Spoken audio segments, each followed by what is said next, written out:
Hello everyone, so welcome back to our YouTube channel that is chemistry Saathi. जना स्वागत है आप सभी का हमारे इस वीडियो में। तो आज के इस वीडियो में हम आयनिक इक्विलिब्रियम का कॉन्सेप्ट एंड फॉर्मूला रिवीजन करने वाले हैं। ये चैप्टर थोड़ा सा टफर साइड में जा रहा होता है, ऐसा आपको लगता है, बट इस वीडियो को देखने के बाद, इसमें बताई चीजों को पढ़ने के बाद यकीन मानिए आपके सारे डाउट्स क्रिस्टल क्लियर हो रहे होंगे। अगर ये चैप्टर आपने पहले पढ़ रखा है तो बहुत ही कम टाइम में सारे कॉन्सेप्ट को आप रिवाइज कर पा रहे होंगे, है ना। इसी प्रकार से हमने काफी सारे चैप्टर्स के रिवीजन वीडियोस करा दिए हैं, चैप्टर वाइज पीवाईक्यूज भी आपको करा दिए गए हैं। तो जाइए आप हमारे चैनल को चेकआउट करें। तो आयनिक इक्विलिब्रियम की शुरुआत कर रहे होंगे हम इलेक्ट्रोलाइट्स एंड नॉन इलेक्ट्रोलाइट से। देखिए इलेक्ट्रोलाइट क्या होता है, जो इलेक्ट्रिसिटी कंडक्ट करेंगे एक्वस सॉल्यूशन में या फिर मोल्टन स्टेट में, उनको आप इलेक्ट्रोलाइट्स बोल रहे होंगे। ओके, तो नॉन इलेक्ट्रोलाइट्स क्या होंगे, जो इलेक्ट्रिसिटी का कंडक्शन नहीं करने वाला है, उनको आप नॉन इलेक्ट्रोलाइट्स बोल रहे होंगे। इलेक्ट्रोलाइट दो प्रकार के होते हैं, पहला होता है स्ट्रॉन्ग इलेक्ट्रोलाइट, दूसरा होता है weak electrolyte. Strong means 100% ionization, right, and weak का मतलब होगा जहां पर 100% से कम आयनाइजेशन हो रहा होगा। स्ट्रॉन्ग इलेक्ट्रोलाइट्स में तीन प्रकार होते हैं, पहला स्ट्रॉन्ग एसिड, दूसरा स्ट्रॉन्ग बेस एंड तीसरा सॉल्ट। इनका भी जनाब 100% आयनाइजेशन हो रहा होता है। अगर आप वीक इलेक्ट्रोलाइट की बात करेंगे तो यहाँ पर आपके पास वीक एसिड होगा, वीक बेस होगा एंड स्प्रैंगली सॉल्युबल सॉल्ट होने वाले हैं, ठीक है।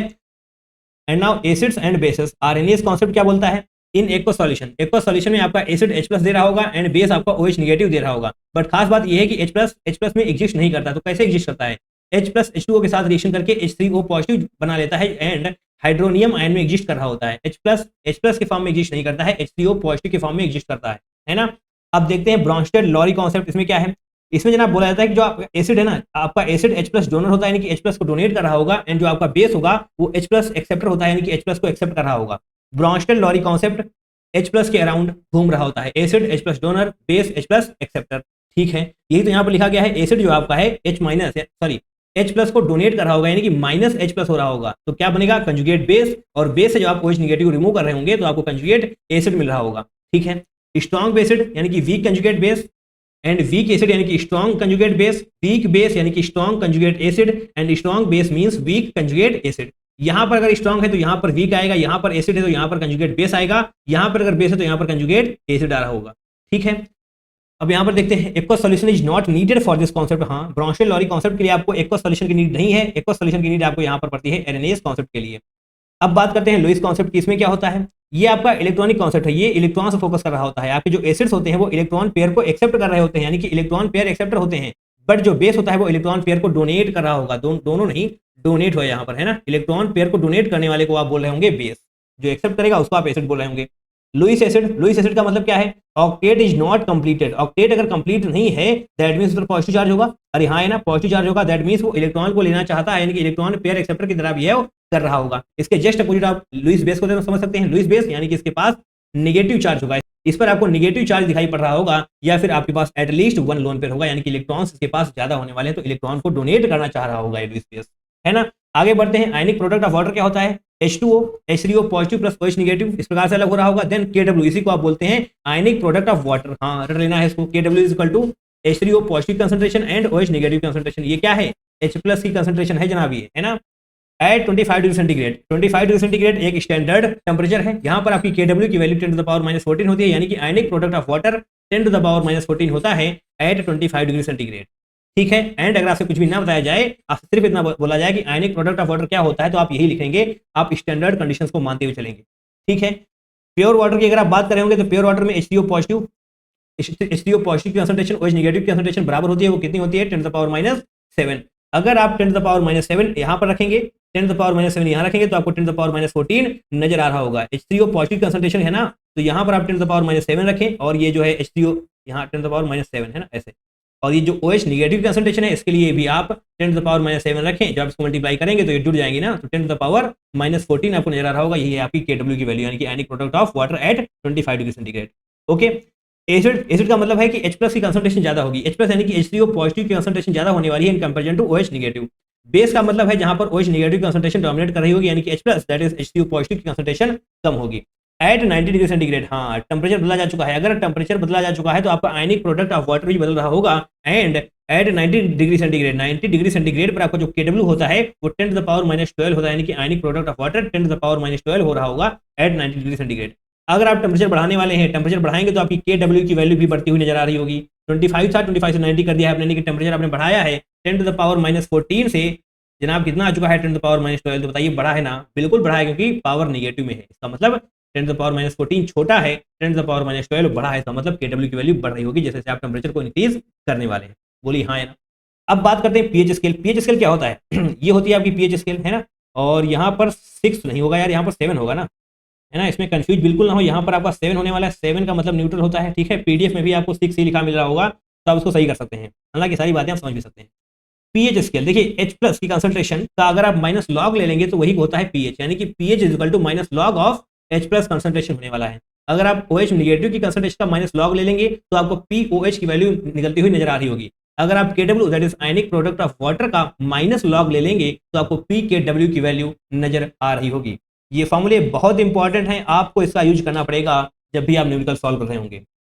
अब standard condition at 25 degree centigrade, केडब्ल्यू आपको बताया जा चुका है, 10 टू द पावर -14 होता है। दैट मींस PKW की वैल्यू कितनी होगी? 14। इसको यहां पर पुट करेंगे आप, PKW is equal to minus log base 10, है ना। KW की कंसंट्रेशन कितनी है? 10 to the power -14, 10 to the power -14।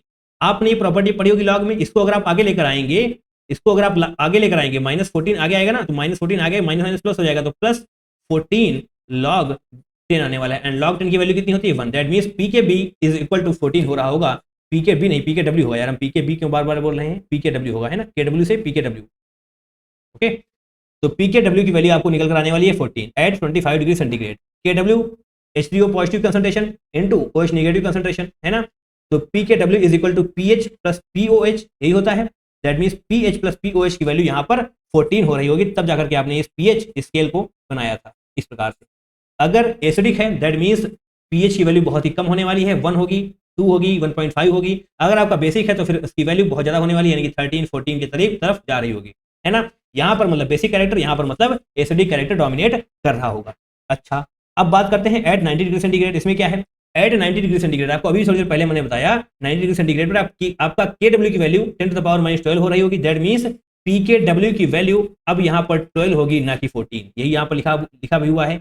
PH plus POH is equal to PKW होता है, बट यहाँ पर PH प्लस POH की वैल्यू 12 आ रही होगी, क्योंकि यहाँ पर 90 डिग्री सेंटीग्रेड आपने टेम्परेचर ले लिया है, ठीक है। अगर इसके रिगार्डिंग आप स्केल बनाना चाहें पीएच स्केल, तो मैं आपको बनाकर दिखाता हूं। तो इसमें जो आपकी पीएच स्केल होगी उसकी रीडिंग आपको 0 से लेकर 12 तक मिल रही होगी, एंड जो 6 होगा वो न्यूट्रल होने वाला है। आई थिंक हमने इसी के यहाँ से कंफ्यूज हो गए थे, है ना। न्यूट्रल यहाँ पर होने वाला है, ठीक है, न्यूट्रल एंड यहाँ पर basic. But 99% of the time आपको नीचे वाली स्केल का यूज करना पड़ रहा होगा, बोले तो ये वाली स्केल, है ना। ये मैंने आपको बता दिया है कि ऐसा भी होता है, ठीक है। बाकी जो जनरली आप देख रहे होते हैं वो स्टैंडर्ड टेम्परेचर पर ही देखते हैं, तो आपको इसका यूज करना पड़ेगा, इसका यूज शायद ही आपको करना पड़े, है ना। बट मैंने बता दिया कैसे क्या होता है, आपको समझ में भी आना चाहिए। अब बात कर रहे होंगे हम आयनाइजेशन कांस्टेंट्स की, okay. Ionization constant of weak acid, अच्छा, तो CH3COOH कैसा है आपका? ये वीक एसिड है, तो इसका कंप्लीटली आयनाइज नहीं होने वाला। ये CH3COO negative plus H plus में आयनाइज होगा, and K that is ionization constant की वैल्यू क्या होने वाली है? CH3COO negative concentration into H plus की कंसंट्रेशन डिवाइड बाई CH3COOH, है ना। ये वाला फॉर्मूला भी आपको पता होना चाहिए, Ka is equal to C alpha square divide by 1 minus alpha. Alpha क्या है यहाँ पर? Degree of ionization, right. C क्या है? कंसंट्रेशन। अच्छा, अगर बात आप वीक एसिड कर रहे होंगे, जो यहाँ पर लिखा भी हुआ है, तो वीक एसिड के केस में आपकी अल्फा की वैल्यू 1 से बहुत ही कम होने वाली है। क्यों? क्योंकि आपका वीक एसिड है, कंप्लीट आयनाइज नहीं होगा। तो अल्फा की वैल्यू अगर बहुत कम है तो आप 1 माइनस अल्फा को 1 ले सकते हैं, क्योंकि अल्फा की वैल्यू निग्लिजिबल है। तो 1 माइनस अल्फा दैट इज 1। अगर 1 माइनस अल्फा को आप 1 लिख सकते हैं, 1 माइनस अल्फा को अगर आप 1 लिख सकते हैं, तो बताइए आप क्या लिख सकते हैं? तो आप लिख सकते हैं Ka is equal to C alpha square. बोलो, लिख सकते हो ना इसको? बिल्कुल लिख सकते हो, क्योंकि 1 minus alpha is equal to 1 हो चुका है। अगर आप ये लिख सकते हैं तो इससे ही आप यहाँ तक भी पहुंच सकते हैं। बोलो हाँ या ना। C को आप यहाँ पर रोक के, सॉरी, अल्फा को आप यहाँ पर रोक के रखें, K divide by C whole का अंडर रूट यहाँ पर आ जाएगा, ठीक है। कोई दिक्कत है आपको? कोई भी दिक्कत नहीं होनी चाहिए। इसको आप अरेंज करेंगे तो यहाँ तक आप पहुंच पा रहे होंगे, एंड ये आपको डायरेक्टली याद भी होना चाहिए। और H3O पॉजिटिव कंसंट्रेशन के लिए आप C इंटू अल्फा कर रहे होंगे। अच्छा, इस अल्फा को आप वैल्यू यहाँ से पुट करें, देखिए बहुत ध्यान से देखिएगा। अल्फा की वैल्यू हम यहाँ से पुट करने वाले हैं, तो C बाहर एच डी रहेगा। अल्फा की वैल्यू क्या है? Under root of K divide by C that is concentration. इसको जब आप अंदर भेजेंगे, इसके अंदर भेजेंगे तो स्क्वायर बन जाएगा यहाँ पर जाते हुए। बोलिए, स्क्वायर बन रहा होगा तो Ka जो एच था इसको ऐसे, और ये अंदर जाने वाला यहाँ से स्क्वायर बन रहा होगा, C square divide by C। तो आप यहाँ C से ऐसे C का कैंसिल आउट कर सकते हैं। दैट मीन्स आपका K dot C under root आ जाने वाला है। यही आपको यहाँ पर लिखा हुआ दिखाई दे रहा है। तो आपको ये डायरेक्ट याद होना चाहिए। आपसे यहाँ पर कुछ भी एक्सक्यूज नहीं दे सकते, क्योंकि बहुत ही ज्यादा इंपॉर्टेंट चीज आपकी आंखों के सामने से गुजर रही है इस समय, है ना। अब इधर देखिए, pH is equal to 1/2 pK minus 1/2 log C। ये आपको रटा हुआ होना चाहिए, एंड आपको साथ में ये भी पता होना चाहिए कि यहाँ पर वीक एसिड का आप फॉर्मूला यहाँ पर लिख रहे हैं, क्योंकि आगे आपको ये फॉर्मूला बदलता हुआ भी नजर आ रहा होगा, ठीक है। तो वीक एसिड के लिए pH is equal to half pK minus half log C होता है। अब ध्यान से देखिए, अगर आप Ka की वैल्यू बढ़ाएंगे तो pKa की वैल्यू कम होने वाली है, H+ की वैल्यू बढ़ने वाली है। अच्छा, ऐसा होगा कैसे? अगर Ka की वैल्यू बढ़ेगी तो फिर pKa की वैल्यू कम होने वाली, that means strength of acid बढ़ रहा होगा, क्योंकि स्ट्रेंथ ऑफ एसिड Ka पर डिपेंड करती है। Ka की वैल्यू जितनी ज्यादा होती चली जाएगी, that means strength of acid उतना ही ज्यादा होता चला जाएगा, क्योंकि यहाँ पर H+ आयन की कंसंट्रेशन भी बढ़ रही होगी। अगर H+ आयन की कंसंट्रेशन बढ़ रही है, that means strength of acid बढ़ता जाएगा। अगर OH नेगेटिव कंसंट्रेशन बढ़ रही है, that means strength of base बढ़ता हुआ नजर आ रहा होगा, वो आगे आपको देखने को मिल रहा होगा। pKa is equal to minus of log K होता है, इसे भी आप समझ सकते हैं कि Ka की वैल्यू आप बढ़ाएंगे तो माइनस होने की वजह से इसकी वैल्यू कम हो रही होगी। Alpha is degree of ionization आपको बताया चुका है for weak acid, alpha is very small, है ना, alpha is very small weak acid के लिए, ठीक है, very small than 1। Okay, ionization constant of weak base. अच्छा, वीक बेस का बात करते हैं अब हम। NH4OH है आपके पास, NH4 plus and OH negative में आयनाइज हो रहा होगा, तो Kb, यहाँ पर आप Kb की वैल्यू निकाल रहे होंगे। बेस की बात जब भी करेंगे तो Kb की वैल्यू निकालेंगे, जब भी एसिड की बात करें होंगे तो Ka की वैल्यू आ रही होगी, ठीक है। फॉर्मूला वैसा ही रहने वाला है, प्रोडक्ट साइड की concentration divide by reactant side की कंसंट्रेशन, है ना। Kb की value C alpha square divide by 1 alpha होगा, लगभग सेम ही है। अल्फा की वैल्यू यहाँ पर भी बहुत कम होने वाली, that means 1 minus alpha equal to 1 हो सकता है। तो इसको जो आप हटाएंगे, 1 माइनस अल्फा की जहाँ 1 लिखेंगे तो फिर आपको Kb is equal to C alpha square नजर आ रहा होगा। इसको आप अरेंज करेंगे तो alpha is equal to Kb divide by C, that is concentration का अंडर रूट आप ले रहे होंगे, तो आपको अल्फा नजर आ रहा होगा। यहाँ पर OH नेगेटिव कंसंट्रेशन की बात करी जा रही होगी। पिछले क्वेश्चन में आपको यहाँ पर, सॉरी क्वेश्चन नहीं बोलेंगे, पिछली बार यानी कि वीक एसिड में आपसे H3O पॉजिटिव की बात करी जा रही थी, है ना, H+ की कंसंट्रेशन, बट यहाँ पर OH नेगेटिव कंसंट्रेशन के लिए आप C इंटू अल्फा कर रहे होंगे। एंड यस, जब इसको सॉल्व करने वाले हैं तो under root of Kb into C आपको नजर आ रहा होगा। और अब इधर देखिए, POH is equal to half PKb minus half log C, क्योंकि यहाँ पर बेस है तो फिर POH की बात होगी। अगर यहाँ पर एसिड होता जो कि यहाँ पर था तो PH की बात हो रही होती। रिलेट करके याद करिए, आप आसानी से याद भी कर पा रहे होंगे। एसिड के लिए pH होगा, कोई बड़ी बात नहीं है, आप आसानी से समझ सकते हैं, ठीक है। pH is equal to half pKa होने वाला है, क्योंकि एसिड है यहाँ पर pKa minus half log C, इसमें भी है एंड यहाँ पर भी है। बेस के लिए आप हाफ pKb कर रहे होंगे, ठीक है, कुछ भी ऐसी दिक्कत है नहीं होनी चाहिए। Kb की वैल्यू बढ़ेगी तो फिर pKb की वैल्यू कम होगी, that means OH negative ions की कंसंट्रेशन बढ़ने वाली है। अगर ये कंसंट्रेशन बढ़ेगी तो फिर बेसिक स्ट्रेंथ भी बढ़ रही होगी, बेस की स्ट्रेंथ बढ़ती हुई आपको नजर आ रही होगी। एंड ये मैंने कैसे बोल दिया, ये दोनों इनवर्सली प्रोपोर्शनल होते हैं, क्यों? क्योंकि आपको pKb is equal to minus log Kb करना होता है। कोई भी दिक्कत नहीं होनी चाहिए आपको इन चीजों में। Now pH calculations of strong acid and strong base. अभी तक आप क्या कर रहे थे? अभी तक आपने week acid and weak base की बात करी थी। अब यहाँ पर आइए strong acid and strong base की बात हम कर रहे होंगे। केस 1, पहला केस क्या है, जहां पर कंसंट्रेशन की value 10 to the power minus 6 से ज्यादा होगी। दूसरा केस है जहां पर कंसंट्रेशन की value 10 to the power minus 6 से कम होने वाली है। तो पहले बात हम इसकी करते हैं, जहां पर कंसंट्रेशन की value 10 to the power minus 6 से ज्यादा है, ओके, वहां पर आप नॉर्मलिटी निकालने वाले, है ना। नॉर्मलिटी ऑफ एसिड और base gives the concentration of H+ और OH नेगेटिव आयंस। अगर एसिड होंगे दोनों तो फिर H+ आयन की कंसंट्रेशन नजर आ रही होगी। अगर आपके पास बेस होने वाले हैं तो फिर आपको OH नेगेटिव कंसंट्रेशन नजर आ रही होगी। मान लीजिए आपके पास 2 मोलर H2SO4 था, तो इसकी नॉर्मलिटी क्या होगी? 4N, है ना। कैसे बोल दिया मैंने? क्योंकि ट्वाइस ऑफ H+ में अलग होगा ना, एक H2SO4 ट्वाइस ऑफ H+ में अलग होगा। 2 मोल्स है, that means 4 times of H+ ions. बताइए, अरे देखो यार, H+ आयन 4 टाइम्स, तभी जाकर इसकी वैल्यू 4 नॉर्मलिटी हो रही होगी। अच्छा, डाइल्यूशन, यानी कि अगर आप डाइल्यूट कर रहे हैं यानी कि आप पानी मिला रहे हैं, एसिड या बेस अलग से नहीं ऐड कर रहे हैं, आप सिर्फ और सिर्फ वाटर ऐड कर रहे हैं, इसका मतलब डाइल्यूशन। तो फिर आप इसके लिए N1V1 is equal to N2V2 करते हुए नजर आ रहे होंगे। N2V2 क्या देने वाला है? If we dilute acid then after dilution N2 will give concentration of H+ और in case of base N2 will give concentration of OH negative. बोलो हाँ है ना। अगर आपके पास एसिड था, उसको आप डाइल्यूट करेंगे तो आपको N2 की जगह, N2 का मतलब होगा H+ की कंसंट्रेशन। अगर आपके पास बेस था, उसको आप डाइल्यूट करेंगे तो N2 का मतलब होगा OH नेगेटिव की कंसंट्रेशन, ठीक है। सेम फॉर V2, है ना। अगर आपके पास एसिड प्लस एसिड है या फिर बेस प्लस बेस है, और लिखा है यहाँ पर एंड नहीं, अगर आपके पास दोनों एसिड हैं तो N1V1 प्लस N2V2 जब आप करेंगे तो आपको आने वाला है N3V3। N3 क्या है यहाँ पर?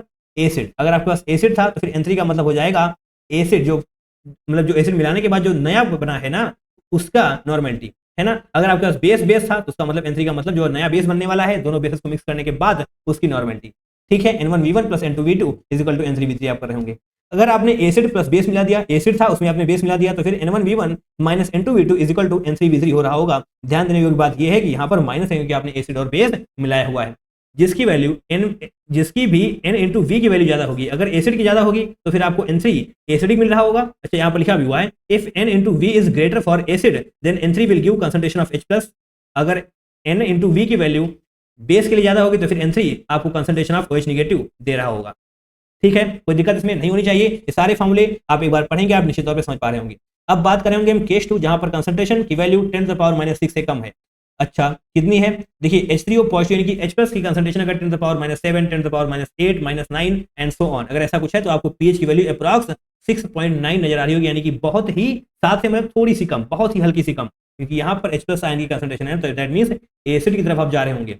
अगर OH negative concentration 10 to the power -7, -8, -9 है तो फिर आप बेस की तरफ बढ़ना शुरू कर देंगे, दैट मींस 7 से आप थोड़ा सा आगे बढ़ेंगे, 7.1 आपको नजर आ रही होगी, है ना। आप यहाँ पर इतना याद करके रख लिए, आपका क्वेश्चन क्लियर हो रहा होगा। And now pH calculation of mixture of 2 weak acids और बेसेस, यानी कि 2 वीक एसिड या फिर बेस के मिक्सचर का पीएच कैलकुलेट करने वाले हैं अब आप। H है आपके पास एंड HY है, Ka यानी कि ionization constant, alpha means degree of ionization, C यानी कि कंसंट्रेशन। तो Hx के केस में Ka1 अल्फा 1 C1 है, HY के केस में Ka2 अल्फा 2 C2 है। H+ आयन की कंसंट्रेशन निकालने के दो तरीके हैं। पहला वाला तरीका ये रहा, H+ आयन की कंसंट्रेशन के लिए आप कर सकते हैं C1 alpha 1 plus C2 alpha 2। ये आप कब कर रहे होंगे, जब आपके पास concentration and degree of ionization की वैल्यू दी होगी, तब आप इस पर्टिकुलर फॉर्मूले का यूज कर रहे होंगे। बट अगर आपके पास आयनाइजेशन कांस्टेंट दिया होगा तो आप इस फॉर्मूले का यूज कर रहे होंगे, that is H+ concentration, H+ की concentration is equal to under root of Ka1 C1 plus Ka2 into C2। अरे हाँ है ना, इन दोनों फॉर्मूले को आप रट लें, बिल्कुल बहुत काम आ सकते हैं ये। PH is equal to minus log concentration of H+ ये होता है। H+ की कंसंट्रेशन आप यहाँ से यहाँ पर पुट करिए तो minus log C1 alpha 1 plus C2 alpha 2 आपको नजर आ रहा होगा। और इसके बाद आपको ये दोनों फॉर्मूले भी याद होने चाहिए। Alpha 1 is equal to Ka1 divided by under root of Ka1 alpha 1 plus Ka2 alpha 2। And यहाँ पर जब आप अल्फा 2 की तरफ आ रहे होंगे तो आपको Ka2 कर देना है। अल्फा 1 के केस में Ka1 एंड अल्फा 2 के केस में Ka2, बाकी जो कुछ नीचे है वैसा ही रहने वाला है, ये आपको याद होना चाहिए, यहाँ पर कुछ भी आप एक्सक्यूज ना दें। And now hydrolysis of salts, यानी कि सॉल्ट्स का हाइड्रोलिसिस आप करवाने वाले हैं। Salt of strong acid and weak base पहले है आपके पास। अच्छा देखिए NH4Cl ये क्या है, सॉल्ट है, इसका जो आप हाइड्रोलिसिस करवाने वाले हैं दैट इज H2O, तो आपको NH4OH एंड HCl नजर आ रहा होगा। NH4OH क्या है, वीक बेस, और HCl क्या है, strong acid. HCl strong acid है, आपको आप सभी को पता है ये बात, है ना। देखिए ये आपका सॉल्ट है, तो फिर कैसे अलग होगा, NH4 plus Cl negative and H2O already आपको मिल जाएगा। NH4OH ये अलग नहीं होने वाला, ये आयनाइज नहीं होगा। क्यों नहीं होगा, क्योंकि जनाब आपका ये वीक बेस है, वीक बेस का कंप्लीट आयनाइजेशन नहीं होने वाला है ना। बट ये स्ट्रॉन्ग एसिड है, स्ट्रॉन्ग एसिड दैट मींस आपका कंप्लीट आयनाइजेशन हो रहा होगा, यानी कि H+Cl नेगेटिव में अलग होगा। तो यहाँ पर Cl नेगेटिव आप कैंसिल आउट कर सकते हैं, क्योंकि ये दोनों सेम ही थे। अच्छा तो जो आप इस फाइनल रिएक्शन को लिखने वाले हैं तो आपको NH4 plus H2O then NH4OH plus H+ आपको नजर आ रहा होगा। H+ यानी कि यहाँ पर H+ की कंसंट्रेशन ज्यादा है, अगर H+ की कंसंट्रेशन ज्यादा है दैट मींस एसिडिक होने वाला है। बोलो बोलो एसिडिक होगा ना, एसिडिक यानी कि पीएच की वैल्यू 7 से कम आपको नजर आ रही होगी। एंड अगर आपसे पूछा जाए कैसा हाइड्रोलिसिस है तो आप बता रहे होंगे कैटायनिक हाइड्रोलिसिस है, क्योंकि यहाँ पर आपको कैटायन नजर आ रहा होगा। NH4+ यानी कि कैटायनिक हाइड्रोलिसिस ये होने वाला है। ठीक है, आप सभी को पता होना चाहिए कि कंसंट्रेशन ऑफ प्योर लिक्विड या फिर सॉलिड को आप ऐड नहीं करते हैं। ठीक है, यहाँ पर सॉलिड नहीं लिखा है, बट फिर आप समझ सकते हैं concentration of pure liquid and solid is not added, okay, in hydrolysis of salt. और इस बार यहाँ पर देखिए आपका ये क्या है, सॉल्ट है, तो अब इसका मतलब है कि 100% आयनाइज हो रहा होगा, that means CH3CO negative along with Na+ आपको नजर आ रहा होगा। H2O एचडी रहेगा। एंड ये क्या है, वीक एसिड। अगर वीक एसिड है तो ये कंप्लीट आयनाइज नहीं होने वाला, जिस प्रकार से यहाँ पर वीक बेस कंप्लीट आयनाइज नहीं हुआ था, है ना। तो CH3COH एचडी रहेगा, बट ये है स्ट्रॉन्ग बेस यानी कि कंप्लीटली आयनाइज हो रहा होगा, तो Na+ OH नेगेटिव आपको नजर आ रहा होगा। अब यहाँ पर दोनों साइड आपको Na+ नजर आ रहा है, तो आप इनको कैंसिल आउट कर सकते हैं। ओके, तो फाइनल रिएक्शन क्या होने वाली है, CH3CO नेगेटिव CH3CO नेगेटिव आ गया, दैट मींस ये आपका एनायनिक हाइड्रोलिसिस हो रहा होगा। ठीक है, और साथ में आपको यहाँ पर OH नेगेटिव यानी कि OH नेगेटिव आपको नजर आ रहा है, इसका मतलब बेसिक होने वाला है। बोलो हाँ है ना, बेसिक यानी कि पीएच की वैल्यू 7 से ज्यादा होने वाली है। तो हाइड्रोलिसिस ऑफ सॉल्ट्स आप समझ लें, strong acid and weak base के केस में आपको एनायनिक हाइड्रोलिसिस मिल रहा होगा जो एसिडिक होगा। ठीक है, आपसे डायरेक्ट पूछा जा सकता है ये, है ना। अब बात करते हैं आगे salt of weak acid and weak base. अभी तक आपने वीक एसिड स्ट्रॉन्ग बेस पढ़ा था, स्ट्रॉन्ग एसिड वीक बेस पढ़ा था। अब week acid and weak base की बात कर रहे होंगे हम। CH3COO NH4 का जब आप हाइड्रोलिसिस करवाने वाले हैं तो आपको CH3COOH मिल रहा होगा, that means week acid. And अब आपको यहाँ पर साथ में NH4OH मिल रहा होगा, दैट मींस वीक बेस। अच्छा तो ये वीक एसिड वीक बेस है तो कुछ भी आयनाइज नहीं होगा। अरे हाँ है ना, वीक वाला कुछ भी आयनाइज नहीं होगा, 100% आयनाइजेशन होगा तभी आपको नजर आएगा। एंड ये क्या है, सॉल्ट है, दैट मींस 100% आयनाइज हो रहा होगा। तो यहाँ पर कैटायन भी है, एनायन भी है, that means both cationic and anionic hydrolysis आप इसको बोल सकते हैं। बोलो हाँ है ना, यस। पीएच जो है इसकी अप्रॉक्सीमेटली 7 होगी। अच्छा देखिए वैसे तो दोनों ही वीक हैं, वीक एसिड भी है आपका, वीक बेस भी है। लेकिन अगर एसिड वाला आपका ज्यादा वीक हुआ, मतलब वीक एसिड आपका ज्यादा वीक है, तो उस पर्टिकुलर केस में बेसिक कैरेक्टर डोमिनेट कर रहा होगा, इसका मतलब जो आपकी पीएच है वो हल्की सी, बहुत ही हल्की सी आपकी ज्यादा होने वाली है 7 से। ठीक है, अगर आपका यहाँ पर वीक बेस ज्यादा ही वीक है, मतलब वीक बेस तो है ही बट कुछ ज्यादा ही वीक है, that means acidic character dominate कर रहा होगा, थोड़ा सा ही डोमिनेट करेगा बट करेगा, दैट मींस पीएच की वैल्यू 7 से थोड़ी ही कम आ रही होगी।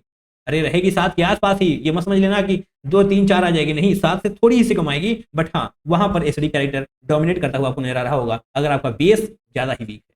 ठीक है, अब यहाँ पर आइए स्ट्रॉन्ग स्ट्रॉन्ग की बात कर रहे होंगे आप। Strong acid and strong base यानी कि कंप्लीट हाइड्रोलाइज हो रहा होगा, कंप्लीट आयनाइज हो रहा होगा। NaCl H2O NaOH HCl, ये क्या है? ये तो आपका सॉल्ट है, दैट मींस 100% आयनाइजेशन होगा, बट ये है स्ट्रॉन्ग बेस एंड ये है स्ट्रॉन्ग एसिड, इसका मतलब ये दोनों भी कंप्लीट आयनाइज हो रहे होंगे। बोलो हाँ है ना। Na+ गायब हो जाएगा, Cl नेगेटिव गायब हो जाएगा, दैट मींस आपको यहाँ पर H2O H+ OH नेगेटिव मिल रहा होगा। एंड आपको ये पता होना चाहिए salt of strong acid and strong base do not show hydrolysis, यहाँ पर आपको हाइड्रोलिसिस नहीं दिखाया जा रहा होगा। ये बात आपको पता होनी चाहिए, ऐसे समझ के याद करेंगे तो समझने में आसानी रहेगी, अदरवाइज आपको रटना पड़ेगा। ठीक है, बट पता होना चाहिए। स्टेटमेंट टाइप क्वेश्चन जब से आने लगे हैं तब से इन क्वेश्चंस की इन प्रकार से स्टेटमेंट्स की वैल्यू थोड़ी सी बढ़ती हुई हमें नजर आ रही है ना। आगे देखिए, hydrolysis constant that is KH से आप इसको रिप्रेजेंट कर रहे होंगे एंड डिग्री ऑफ हाइड्रोलिसिस को आप H से रिप्रेजेंट कर रहे होंगे। ठीक है, NH4+ H2O के साथ आपको हाइड्रोलिसिस कराने वाले हैं तो आपको NH4OH यानी कि वीक बेस एंड H+ नजर आ रहा होगा। KH that is hydrolysis constant की वैल्यू क्या होगी? NH4OH concentration H+ concentration divide by NH4+। ठीक है, अच्छा दूसरा एग्जांपल अगर आप लेंगे, दूसरा एग्जांपल में आपको KH मिल रहा होगा एंड यहाँ पर H+ की बात करी थी हमने, तो यहाँ पर आपको H नेगेटिव नजर आ रहा होगा। एट द एंड आपको KH that is hydrolysis constant same प्रकार से आपको निकालना है, यानी कि दोनों में ही H2O की आप वैल्यू यहाँ पर नहीं लिखने वाले, उसका कंसंट्रेशन वगैरह आप नहीं लिखेंगे, आपको सिर्फ और सिर्फ इन आयंस का कंसंट्रेशन लिखना है। और नीचे आइए, नीचे मतलब H that means degree of hydrolysis, इसका फॉर्मूला क्या होता है? Number of moles of salt hydrolysed divided by total initial moles. इस फॉर्मूले को आप रट लें, आपको याद होना चाहिए, है ना। H यानी कि degree of hydrolysis is equal to number of moles of salt hydrolysed divided by total initial moles. ये सारी बातें भी हमने यहाँ पर लिख दी हैं और आपको बता भी दी है ना। अब आगे बढ़ते हैं, पीएच को कैसे कैलकुलेट कर रहे होंगे, ध्यान से देखिएगा, बहुत ही इंपॉर्टेंट स्लाइड आपके सामने ओपन है। ये देखिए, strong acid plus weak base है, अगर आपके पास वीक बेस है दैट मींस Kb डिफाइन होगा, है ना। अगर Kb डिफाइन होगा तो KH that is hydrolysis constant की वैल्यू क्या होगी? Kw डिवाइड बाई Kb, क्योंकि यहाँ पर Kb डिफाइन है तो फिर डिवाइड बाई Kb हो रहा होगा। H यानी कि डिग्री ऑफ हाइड्रोलिसिस के लिए आप under root of KH divide by concentration कर रहे होंगे, है ना। ये वाली बात यहाँ पर भी सेम रहने वाली है, यहाँ पर भी सेम रहने वाली है, बट जो फर्क आएगा वो यहाँ पर आने वाला है। ठीक है, फिलहाल यहाँ पर देखिए पीएच, इसका ये आपको पता होना चाहिए क्योंकि केमिकल इक्विलिब्रियम, आयनिक इक्विलिब्रियम इस बार लपेट कर आपसे क्वेश्चन पूछे गए हैं, तो इनका यूज किया जा रहा है जनवरी 2026 के क्वेश्चंस में, है ना। pH is equal to 7 minus half pK minus half log C होता है। ठीक है, अब यहाँ पर देखिए weak acid plus strong base है, देखिए यहाँ पर वीक एसिड है, अगर weak acid that means Ka define होगा, Ka विल बी डिफाइंड, अगर Ka डिफाइन है तो KH is equal to Kw divide by Ka हो रहा होगा। अगर Kb डिफाइंड है that means Kw divide by Kb होगा, बट यहाँ पर weak acid plus strong base है that means KH is equal to Kw divide by Ka होने वाला है। KH बोल तो नहीं गए, अरे भैया KH यानी कि हाइड्रोलिसिस कांस्टेंट, अरे हाँ है ना, यस। H की वैल्यू एचडी रहने वाली है that means degree of hydrolysis same ही रहेगा इन दोनों में, है ना। pH की वैल्यू, pH का फॉर्मूला बदल रहा होगा, pH is equal to 7 plus half pKb। अच्छा, यहाँ पर माइनस हाफ pK था बट यहाँ पर प्लस हाफ pKb हो रहा होगा, और जो यहाँ पर माइनस 1/2 log Kc था, सॉरी -1/2 log C था, वो यहाँ पर +1/2 log C हो रहा होगा। इन दोनों फॉर्मूले को अच्छे से देखिएगा, आपसे यहाँ पर क्वेश्चन पूछा जा सकता है, और अगर आपने सही तरीके से नहीं देखा तो आप गलत कर सकते हैं, है ना। Strong acid and weak base के केस में माइनस साइन होने वाला है दोनों जगह पर, weak acid plus strong base में दोनों जगह पर प्लस साइन हो रहा होगा, है ना। सही है, अब आइए आगे, week acid plus weak base, यहाँ पर Ka एंड Kb दोनों ही डिफाइंड होंगे। अच्छा, तो फिर KH divide by KH is equal to Kw divide by Ka dot Kb हो रहा होगा, है ना। H की वैल्यू क्या होगी? अंडर रूट ऑफ KH, कोई दिक्कत है इसमें नहीं होनी चाहिए। और अब pH is equal to 7 + 1/2 pK minus 1/2 pKb हो रहा होगा। इनके बारे में जब ध्यान से देख लीजिएगा, है ना। अब आप सोच रहे होंगे कि strong acid plus strong base क्यों नहीं आया? Strong acid plus strong base जनाब इसलिए नहीं आया क्योंकि यहाँ पर क्या लिखा हुआ है, तुम्हें दिखाई दे रहा है, बिल्कुल देना चाहिए दिखाई। अब बढ़िए, अब आगे बढ़ते हैं, अब बात करते हैं बफर सॉल्यूशन की। अच्छा, ये क्या होता है? Solutions which resist change in pH, यानी कि pH वाले चेंज को रेजिस्ट करते हैं, बदलाव नहीं पसंद है इनको, ऑन डाइल्यूशन और with the addition of small amounts of acid और एल्कली, यानी कि थोड़ा सा ही अमाउंट अगर आप ऐड कर रहे हैं एसिड या फिर एल्कली का, तो बहुत ज़्यादा pH चेंज नहीं होने वाला, क्योंकि ये pH चेंज पसंद नहीं करते हैं, चाहे आप डाइल्यूट करें या फिर आप स्मॉल अमाउंट ऑफ एसिड या फिर एल्कली को ऐड कर रहे हैं, है ना। सॉल्यूशन ऑफ सिंगल सब्सटेंस, ये भी दो प्रकार का होता है, पहला होता है सॉल्यूशन ऑफ सिंगल सब्सटेंस या फिर सॉल्यूशन ऑफ मिक्सचर। अच्छा हाँ, ये आगे लिखा हुआ है बट पहले हम इसको देखते हैं। Solution of a single substance that means salt of weak acid plus weak base gives out buffer solution. Okay, इनका pH क्या होगा? pH is equal to 7 plus half pK minus half pKb होगा। pH वाले फॉर्मूले जरा ध्यान से देख लीजिएगा, ऐसा होता है, ठीक है। अच्छा, तो salt of weak acid plus weak base है कहाँ पर? ये है आपका, यहाँ पर। अब बताइए कौन सा सॉल्ट होगा, कौन सा एसिड होगा? ये है आपका एसिड और ये कैसा एसिड है, वीक एसिड। और बेस कैसा, बेस कौन सा होने वाला है, NH4OH। ये क्या है, वीक बेस। ये हो गया आपका वीक बेस, ये हो गया आपका वीक एसिड। एंड इन दोनों के ही सॉल्ट को आप यहाँ पर लिखा हुआ देख पा रहे होंगे, CH3COO NH4। ठीक है, आगे टूटेगा किसमें, CH3CO negative plus NH4 positive में। अगर H प्लस आयंस मिल रहे होंगे आपको तो ये इसके साथ रिएक्ट कर रहा होगा। अगर OH नेगेटिव आयंस मिल रहे होंगे तो इसके साथ रिएक्ट कर जाएगा। दैट मीन्स फर्दर हाइड्रोलिसिस नहीं हो पा रहा होगा, क्योंकि ये पीछे जा रहा होगा ना भैया। CH3COO नेगेटिव के साथ जब H मिलेगा तो इसका फॉर्मेशन हो रहा होगा, इस केस में इसका फॉर्मेशन हो रहा होगा। दैट मीन्स आपका फर्दर हाइड्रोलिसिस रुक जाएगा। बोलो हाँ है ना, यस। अब आगे बढ़िए, अब बात करते हैं मिक्सचर ऑफ सॉल्यूशन की। यहाँ पर भी दो प्रकार होते हैं, पहला होता है एसिडिक बफर, दूसरा होता है बेसिक बफर। पहले बात करेंगे हम एसिडिक बफर की। एसिडिक बफर यानी कि week acid plus salt of this weak acid. अगर एसिडिक बफर है तो फिर week acid plus salt of this weak acid. अगर आपके पास बेसिक बफर है तो फिर weak base plus salt of this weak base. पहले यहाँ पर आइए एसिडिक बफर की बात करते हैं। CH3COOH है आपके पास, क्या है, ये वीक एसिड है। इसका जो सॉल्ट होता है वो क्या होता है, CH3COONA। ठीक है, यह हो गया आपका वीक एसिड और ये है आपका उस वीक एसिड का सॉल्ट।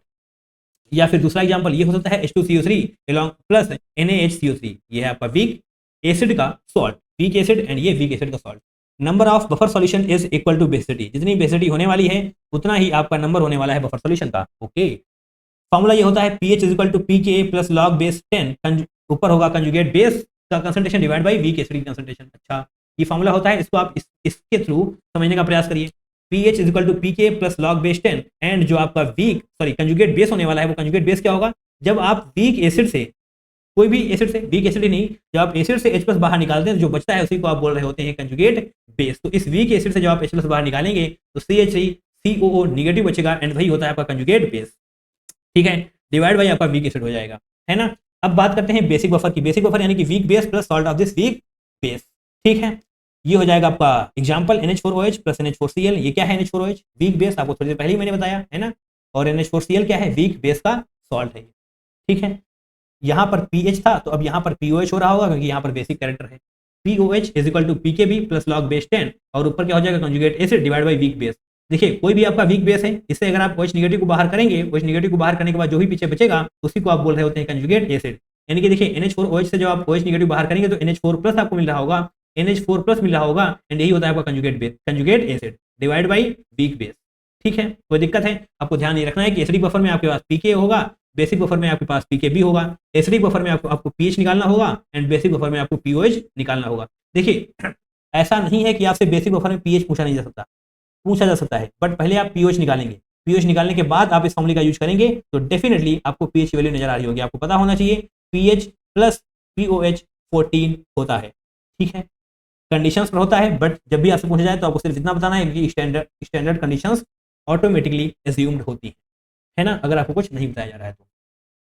अब बात करते हैं बफर कैपेसिटी की। ये क्या होता है, it is number of moles of acid और base required by 1 litre of a solution to change its pH by 1 unit. अच्छा, ऐसा क्या है, देखिए 1 लीटर सॉल्यूशन है आपके पास, उस 1 लीटर सॉल्यूशन का, उस 1 लीटर सॉल्यूशन की pH को 1 यूनिट से बदलने के लिए जितने एसिड या फिर बेस की जरूरत होती है, जितने मोल्स एसिड या बेस की जरूरत होती है, उसी को आप बोल रहे होते हैं बफर कैपेसिटी। बोलो हाँ है ना।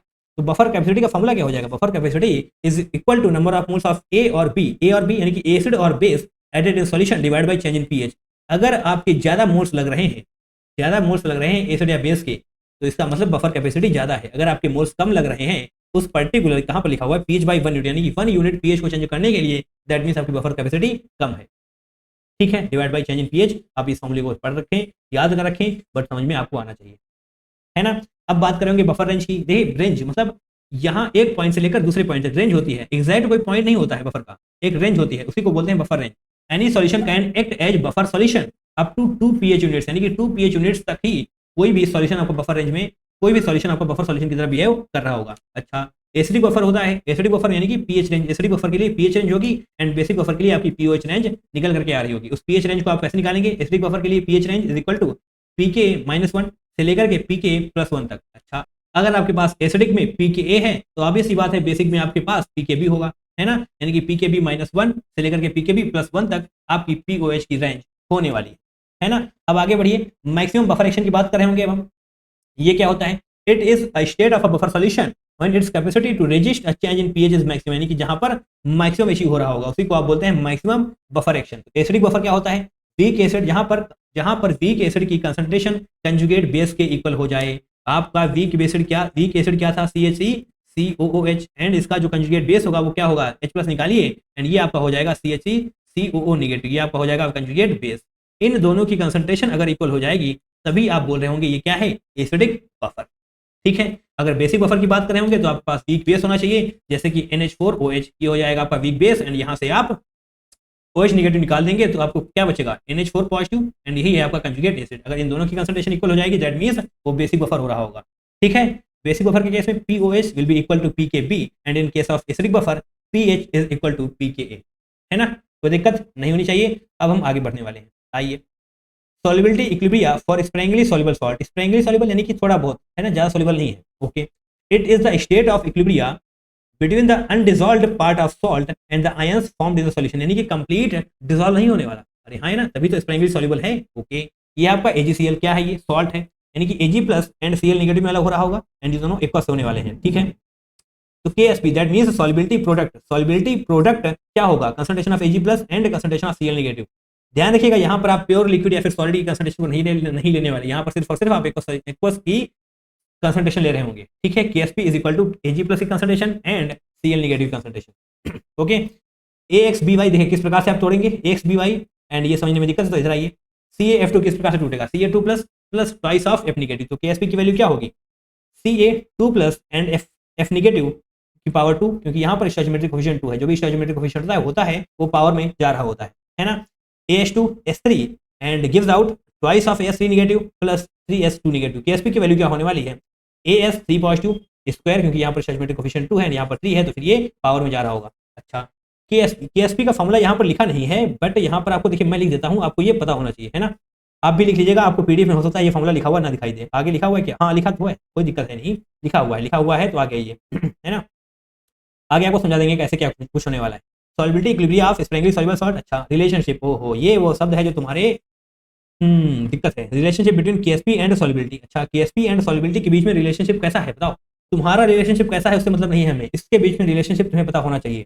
AXBY इस प्रकार से अलग होगा, है ना, थोड़ी देर पहले ही आपको बता ही चुके हैं हम। ओके, तो KSP का फॉर्मूला क्या होने वाला है, x⁴ dot y⁴ dot s, यानी कि solubility to the power x+y। Okay, x+y यानी कि जो स्टोइचियोमेट्रिक कोएफिशिएंट है उनको आप ऐड कर रहे होंगे। तो AgCl का x क्या होने वाला है 1, y क्या होने वाला है 2, सॉरी y क्या होने वाला है 1, Ag+Cl नेगेटिव में ही अलग होगा ना, तो x इज इक्वल टू 1 है, y इज इक्वल टू 1 है, क्योंकि दोनों का स्टोइचियोमेट्रिक कोएफिशिएंट 1 है। बट अगर आप CaF2 की बात कर रहे होंगे तो Ca2+ में अलग होगा, Ca2+ में अलग होगा, and twice of F negative होगा, दैट मींस यहाँ पर y की वैल्यू आपको 2 नजर आ रही होगी, बोलो हाँ या ना।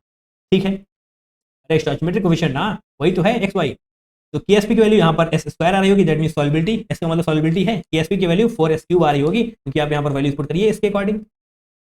x की वैल्यू 1 है, that means 1 to the power 1 होगा, y की वैल्यू 2 है, and that means 2 to the power 2 हो रहा होगा, दैट मींस यहाँ पर सॉल्युबिलिटी आप लिखेंगे x+y, यानी कि दोनों स्टोइचियोमेट्रिक कोएफिशिएंट का आप एडिशन करेंगे, 2 + 1 3 हो रहा होगा, जिसको आप सॉल्व करेंगे 2 टू द 4 यानी कि 4s³ आपको नजर आ रही होगी KSP ऑफ CaF2 की value.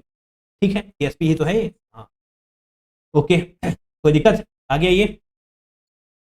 Ionic product and KSP, अच्छा देखिए KSP एंड आयनिक प्रोडक्ट बात लगभग एक ही है, बट फर्क है, क्या फर्क है, KSP आपको सिर्फ और सिर्फ इक्विलिब्रियम पर डिफाइन होता है, बट आयनिक प्रोडक्ट आपको किसी भी कहीं पर भी डिफाइन किया जा सकता है। ठीक है, ओके, अगर KSP की वैल्यू आयनिक प्रोडक्ट से ज्यादा है, अगर KSP की वैल्यू आयनिक प्रोडक्ट से ज्यादा है, दैट मींस अभी अनसैचुरेटेड है। ठीक है, अगर ये दोनों इक्वल हो चुके हैं, दैट मींस सैचुरेशन अटेन हो चुका है, सैचुरेटेड हो चुका है। अगर KSP की वैल्यू, अब देखिए ये बहुत इंपॉर्टेंट है ये, अगर KSP की वैल्यू आयनिक प्रोडक्ट से कम है, दैट मींस प्रेसिपिटेशन एग्जिस्ट कर रहा होगा। एंड आपसे ये स्टेटमेंट टाइप क्वेश्चन पूछा जा चुका है कि प्रेसिपिटेशन कब अकर हो रहा होगा, एंड यहाँ पर आपको दो ये वाली बातें दी हुई थी, है ना, अगर आपको ये पता है तो आप उस क्वेश्चन को सही कर सकते थे, जनवरी 2026 में पूछा गया है। आयनिक प्रोडक्ट की वैल्यू ज्यादा अगर होगी KSP से, तो यस आपको प्रेसिपिटेशन बनता हुआ नजर आ रहा होगा, या फिर आप कह दें यहाँ पर प्रेसिपिटेशन आपको नजर आने लगेगा, है ना। Now common ion effect, very very very very important, common ion effect on solubility. अच्छा, आपके पास AgCl है, ठीक है, क्या है ये, सॉल्ट है, Ag+Cl नेगेटिव में अलग होगा, T इज इक्वल टू 0 पर इसकी सॉल्युबिलिटी क्या थी 1, ठीक है, इसकी क्या थी 0 0, T is equal to equilibrium पर 1 - s इसकी हो जाएगी, तो फिर s इसकी होने वाली, क्योंकि स्टोइचियोमेट्रिक कोएफिशिएंट 1 ही है। अच्छा, अब बात करते हैं NaCl, NaCl क्या है, स्ट्रॉन्ग इलेक्ट्रोलाइट है ये, अच्छा स्ट्रॉन्ग इलेक्ट्रोलाइट है, दैट मींस Na+Cl नेगेटिव में अलग हो रहा होगा। इसमें जब आप T इज इक्वल टू 0 देखेंगे तो इसकी कंसंट्रेशन हम C मानेंगे, यहाँ पर 0 होगा, यहाँ पर 0 होगा, बट जो खास बात ये है क्या है, ये स्ट्रॉन्ग इलेक्ट्रोलाइट है, स्ट्रॉन्ग इलेक्ट्रोलाइट है, दैट मीन्स 100% आयनाइज हो रहा होगा। दैट मीन्स अब यहाँ पर T=0 पर T=टू इक्विलिब्रियम पर NaCl बिल्कुल भी नहीं बचेगा, सारा का सारा आयनाइज हो जाएगा। दैट मीन्स 0 होगा। दैट मीन्स C यहाँ पर Na+ की concentration C and Cl negative की कंसंट्रेशन भी C हो रही होगी। ठीक है, कॉमन आयन आपको नजर आ रहा है ना, Cl नेगेटिव यहाँ पर भी है, Cl नेगेटिव यहाँ पर भी है, इसी को आप बोल रहे होते हैं कॉमन आयन। एंड इसका इफेक्ट क्या होगा, Ksp=Ag+। कैसे निकालेंगे आप, Ksp का फॉर्मूला देख चुके हैं ना आप यहाँ पर।